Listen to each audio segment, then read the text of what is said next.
যিটো সমাজত ক্ৰিমিনেল এক্টিভিটিবিলাক আছে আপোনালোকে নিশ্চয় সেইবিলাকত মাৰ্ডাৰ হওক ৰেপ হওক কিবা হওক এইবিলাকত আপোনালোকে বহুত ফ'কাছ কৰে কিন্তু এই বস্তুটোত এই যে আমাৰ কৰ্মসূত্ৰে আমি বহু বছৰ দুলীয়াজনক দিলোঁ আৰু ট্ৰান্সফাৰ অকল দুলীয়াজনতে নহয় ট্ৰান্সফাৰেবল জব হিচাপে শ্বিলং দুলীয়াজান আৰু বহুত কেইখন ঠাইত থাকিবলগীয়া হৈছিল যদিও সেই সময়ছোৱাত 2020 বা 2024 কিছু সময় যিটো সময়ত মাহঁতে এই মা দেউতা কৰি তাৰ পাছত আৰু কিছুমান আমাৰ সহ্য কৰিব নোৱাৰা বিষয় আৰু আমাৰ ক্ষেত্ৰত সেই লেণ্ডলৰ্ড আপুনি ঘূৰি ফুৰিব আৰু তাত গ'লে আমাৰ 3 বছৰ 4 বছৰ পইচা নিদিয়াকৈ ভাড়া ঘৰত থকাটো এটা আজিৰ ডেটত আমাৰ ভাৰতীয় ন্যায় ব্যৱস্থাত বা অসমৰ যিটো টেনেন্সি এক্ট এটা এটা civil offence it's a civil disobedience কিন্তু মই ভাবোঁ ইচ্ছাকৃতভাৱে কোনোবাই যদি বছৰ বছৰ ধৰি ভাড়া নিদিয়াকৈ ভাড়া ঘৰত থাকে আৰু আইনৰ লুফলছৰ সুবিধা লৈ তাৰ পৰা পলাই যায় তেতিয়াহ'লে মোৰ মতে এইটো এটা ক্ৰিমিনেল অফেন্স হোৱা উচিত আজি আপোনাৰ কষ্ট উপাৰ্জিত ধনেৰে এটা ঘৰ বনাই 2টা ৰুম আপুনি ভাড়াত দিছে সেই ভাড়াৰ পইচাটোৰে হয়তো মান্থলি EMI দিব লগা আছে কিন্তু কোনোবা এগৰাকী মহিলা হোৱাৰ সুযোগ লৈ কোৰ্টৰ বা যিটো আমাৰ কোৰ্টৰ যিটো ন্যায় ব্যৱস্থা সেই ন্যায় ব্যৱস্থাটোৰ লেহেমীয়া গতিৰ সুযোগ লৈ বছৰ বছৰ ধৰি তাত থাকিলে আৰু তাৰ পৰা পলাই গ'ল আৰু আমি একো কৰিব নোৱাৰিলোঁ আজি একো কৰিব নোৱাৰোঁ 4.5 লাখ 5 লাখ টকা তেওঁ দিব লগা থাকিলে সেই মানুহজনে তেখেতৰ মাক দেউতাকক হেৰুৱালে সেই মাক দেউতাকে এই মানসিক যন্ত্ৰণাটো বুকুত বান্ধিয়ে তেওঁলোকো গুচি গ'ল এতিয়া কথাটো মানে দেখাত এটা সৰু কথা কিন্তু ভাড়াঘৰ আছিলে পইচা নিদিলে পলাল আৰু এনেকুৱা হাজাৰটা ঘটনা ঘটি থাকে কিন্তু এবাৰ যদি আমি মন কৰি চাওঁ বাকীবোৰ ক্ৰিমিনেল অফেন্সৰ নিচিনাই এইটো এটা ইকনমিক অফেন্স আচলতে এইটো ক্ৰিমিনেলাইজ কৰিব লাগে it is not a civil offence it is not a civil disobedience এইটো এটা ক্ৰিমিনেল অফেন্স হ'ব লাগে আৰু আমাৰ যিখন নতুন এক্ট আহিছে এইখন কাৰ্যকৰী কৰিব লাগে বলবৎ কৰিব লাগে আৰু আমি চবেই জানো যে চিভিল কোৰ্টৰ যিটো procedure is too slow' because of many reasons মই কোনো আদালতত বা কোৰ্টক বা কোনো জাজক দোষ নিদিওঁ বা ইয়াৰ যিটো বিধি ব্যৱস্থা আছে সেই বিধি ব্যৱস্থাটো এক্সিকিউট কৰিবৰ কাৰণে যিটো মেচিনাৰী সেই মেচিনাৰীটোতে আচলতে ষ্টাফ বা তাৰ এফিচিয়েঞ্চি নাই যিটো কাৰণত সিহঁতেও জানে এই মানুহবিলাকেও জানে এই অপৰাধীবোৰে জানে যে চিভিল কোৰ্টত যাবিতো 10 বছৰ মই থাকিলোঁ আৰু আৰামছে ইউ কান ডু এনিথিং 10 বছৰ যদি ভাড়াও নিদিয়ে কোনো এনফৰ্চমেণ্টৰ ব্যৱস্থা নাই আৰু 10 বছৰ পিছত এদিন যেতিয়া ফাইনেলি ডিক্ৰীটো দিব ডিক্ৰীটো এক্সিকিউট কৰিব বুলি গম পোৱাৰ লগে লগে পিছদিনাখন টাউলি টোপোলা বান্ধি পলাই গুচি যায় আপুনি যদি সেইটো এতিয়া ক্ৰিমিনেল ফ'ৰ্চ দি পেলাই তেওঁক ব্লক কৰিব যায় তেওঁ নোৱাৰো বুলি যাব দেন আকৌ সেই মানুহজনীয়ে আপোনাৰ এগেইনষ্টে এখন FIR দি দিব মোৰ গাত হাত দিছে বুলি then you will be behind the bars so' কথাটো তেনেকুৱা মানে গতিকে আমি হাতত আইন থাকিও আৰু আজি আমাৰ হাতত একো নাই মই অনুৰোধ কৰিছোঁ এইটো অসম চৰকাৰৰ ব্যৱস্থা চিন্তা কৰি চাব লাগে যে non payment of house rents for years together তাৰপিছত if they flee away then it should be recognise as a criminal offence আৰম্ভ কৰিম নে এতিয়া তো আজি আমাৰ মাইক ল'মনে নালাগে আজি আমাৰ সভাৰ বিষয়বস্তু হৈছে ফ্ৰড টেনেন্সি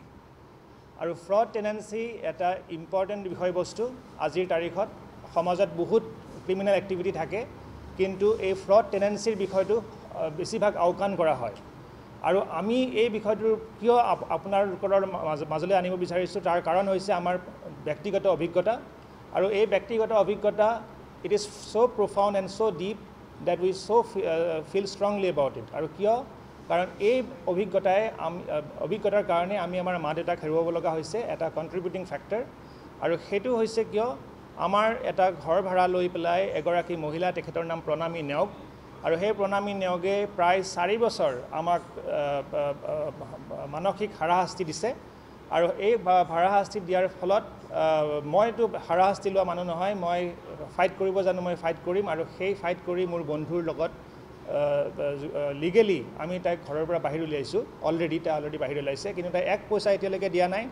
4.5 লাখ টকা মোৰ এতিয়া পাব লগা আছে কিন্তু সবতছে দুখৰ কথা যে এই মানসিক হাৰাশাস্তিৰ ফলত মই মোৰ মা দেউতাক হেৰুৱাব লগা হৈছে আৰু এইটো তাৰ এটা অন্যতম কাৰণ চ' এই সংবাদ মাধ্যমৰ জৰিয়তে মই খুব ঋণাত্মক কথা ক'ব নিবিচাৰোঁ মই যোগাত্মক এটা কনষ্ট্ৰাক্টিভ সাজেশ্যন দিব বিচাৰিছোঁ আৰু সেইটো হৈছে কি আমাৰ যেটো মডেল টেনেন্সি এক্ট 2021 আছে অসমত সেইটো অতি শীঘ্ৰে বলবৎ হ'ব লাগে আৰু তাৰ কাৰণে চৰকাৰে যি পদক্ষেপ ল'ব লাগে লোৱা উচিত অতি শীঘ্ৰে আৰু মডেল টেনেন্সি এক্ট বলবৎ হোৱাৰ উপৰিও যেটো আমাৰ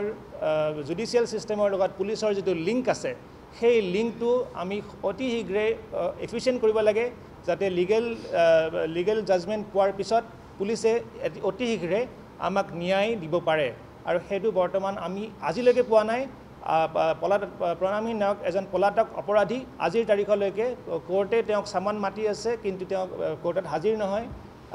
যেতিয়া তেওঁক ভাড়া দিয়াৰ নিৰ্দেশ দিয়া হৈছে তেওঁৰ কোৰ্টৰ পৰা ডিসিপ্লিনেন্স হৈ যায় তেওঁৰ গতিকে আমি আহ্বান জনাও যে আমাৰ ক্ষেত্ৰত ন্যায় হওক আৰু যোনে কোনে এনেকুৱা ধৰণৰ মানে সাফাৰিং হৈ আছে তেওঁলোকৰ ক্ষেত্ৰতো ন্যায় হওক হেতু আমাৰ ক'ব লগা ইন সামাৰি আপোনালোকে ভাড়া দিয়া সময়ত এগ্ৰিমেন্ট কৰিছিল আৰু হেতু আমাৰ কোৰ্টে ৰিকগনাইজও কৰিছে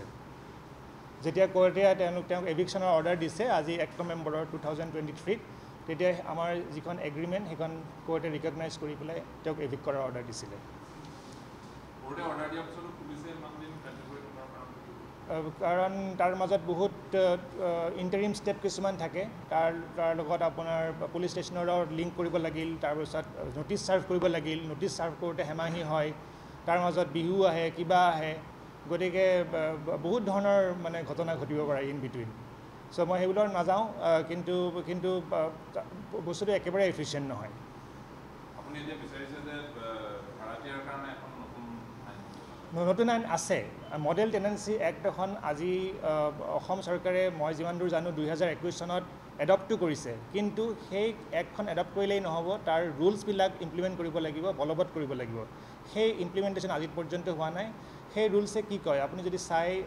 গম পাব সেই ৰুলছে কয় যে এখন এপিলেট কমিটি বনাব লাগে য'ত লেণ্ডলৰ্ডৰ যিবিলাক ৰাইট থাকে সেইবিলাক এখন এগ্ৰিমেণ্টৰ ভিত্তিত বলবৎ হ'ব লাগে আৰু যদিহে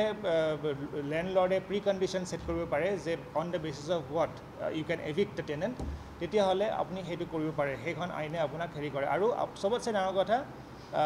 এফিচিয়েণ্টলি আৰু সোনকালে মানে এভিকশ্যনৰ প্ৰভিজন দিয়া আছে কিন্তু আজিলৈকে আমাৰ অসমত সেইখনৰ ফুল ইমপ্লিমেণ্টেশ্যন হোৱা নাই আৰু তাৰ কাৰণে আমাৰ নিচিনা মানুহে আজিলৈকে আমি চাফাৰ কৰি আছোঁ